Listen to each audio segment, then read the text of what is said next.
John Bush here with Texans for Accountable Government. Just wanted to give Austinites an update on what's going on with Texans for Accountable Government's efforts to limit the ability of the Austin Regional Intelligence Center to negatively affect us and to impact our privacy and civil liberties. The Austin Regional Intelligence Center is a fusion center, which is basically a multi-jurisdictional effort to share information and intelligence across jurisdictional lines, local, state, and federal law enforcement agencies. Now, the Austin Regional Intelligence Center, before it goes forward and becomes operational, right now we're in the process of creating and signing the interlocal agreement with the City Council. Before it went to the City Council, they had it go through the Public Safety Commission, which is a newly created body meant to vet some of the public safety issues in the city of Austin. Texans for Accountable Government has showed up to every single meeting that they've had since its inception.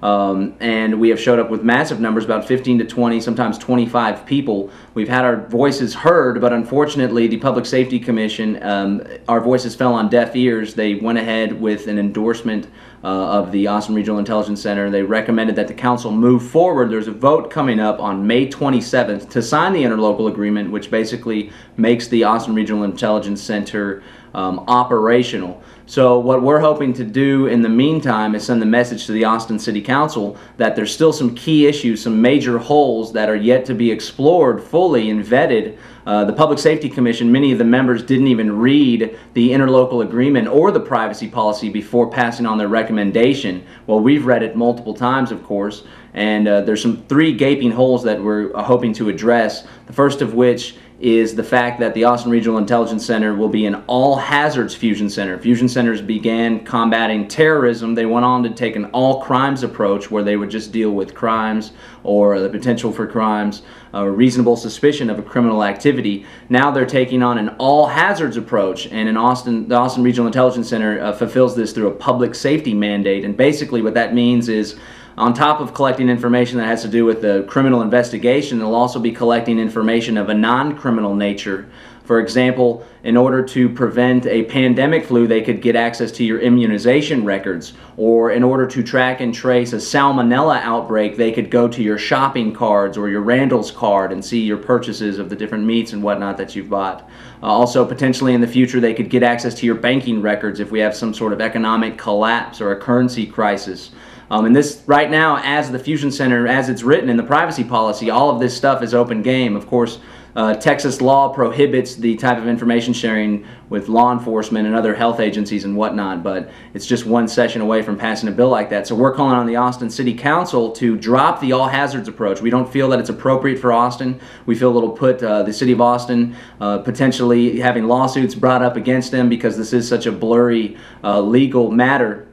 So we're against the all-hazards approach. On top of that, there's something called suspicious activity reports, which will be incorporated in the Austin Regional Intelligence Center. Now, right now, the City of Austin participates in the TIPS program, where they get information on criminal activity that happens, or if somebody sees something suspicious, they call it in. But what the suspicious activity report would be is basically the nationwide suspicious activity reporting initiative is calling on all local law enforcement, especially through the fusion centers, to begin collecting information that's indicative of non-criminal activity that may show pre-operational planning.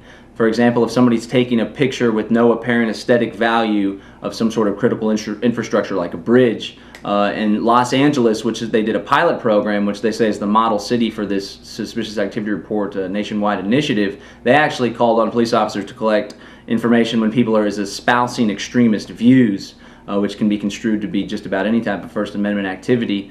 So that's something we're definitely concerned with. It creates a new standard for law enforcement to collect information on we the people, whereas before the Fourth Amendment standard is reasonable suspicion. A police officer has to believe that you have violated a law, reasonably suspecting that he has reasonable suspicion to believe that you have potentially violated a law. Well, this new standard is basically if your activity is reasonably indicative that you may potentially commit a crime. So it's definitely going in the wrong direction, away from what our founding fathers intended with the Fourth Amendment of the United States Constitution. And the third area of interest is accountability. Unfortunately, with the latest Key Point revelations, the big scandal and cover-up surrounding the Nathaniel Sanders shooting, the Austin Police Department unfortunately has to do a lot more work to gain the trust of the community. That goes for the City Council as well. So within the Austin Regional Intelligence Center, there's some auditing, annual audits. However, the audit will be performed by the Austin Police Department, who's the executive of the Fusion Center itself. So we say that's like a fourth grader, who's left to grade his own test. A lot of the times you're not going to be able to take that and they're not going to be 100% pure, as we've seen with the Key Point report. Not only that, but it's the jurisdictional lines on who could be held accountable if there's abuse by one of the staff of the Fusion Center. Do we go after the Austin Police Department? Do we sue the City of Austin? Do we sue the city, do we sue Williamson County if it was a Williamson County sheriff that was stationed at the Austin Regional Intelligence Center? All of this stuff is still yet to be completely drawn out. So we brought these grievances to the Austin Police Department. We met with Christy Orr, she's the city attorney, and Assistant Police Chief Chief Carter, and the meeting went well. Chuck Young and I, along with Judy Powell, we laid down our recommendations, many of the concerns that I just brought up, and they took a lot of them into consideration. We believe the next edit of the privacy policy in a local agreement will include some changes that will give the Privacy Advisory Committee more independence, more oversight. Also, the privacy officer, we're hoping that will be more of an independent role, not necessarily appointed by the Austin Police Department itself. Also, we discussed the all hazards approach, which they're not 100% sold on, it seems. We still have the opportunity to back away from the all hazards approach, and this would just be an all crimes fusion center. Not all fusion centers of the 72 in the country are all hazards.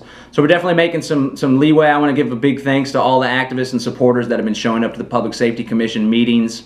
While the Public Safety Commission still is remaining hard-headed, we're definitely having impact in the media and in the eyes of the council as well. Texans for Accountable Government is continuing to look out for the privacy and the civil liberty of the community. So we hope that you'll join us on May 27th to show up to the City Council meeting. In the meantime, we're also going to be calling on people to participate in some phone calling campaigns, some letter writing, and some faxing, some emailing to our council members to tell them to slow down. We need to delay the signing of the interlocal agreement before we address those three big issues that we just discussed. So again, it's going to be May 27th at City Hall. You can check out tagtexas.org for more information. We hope to see you there. Again, thank you for participating. John Bush, Texans for Accountable Government. Freedom.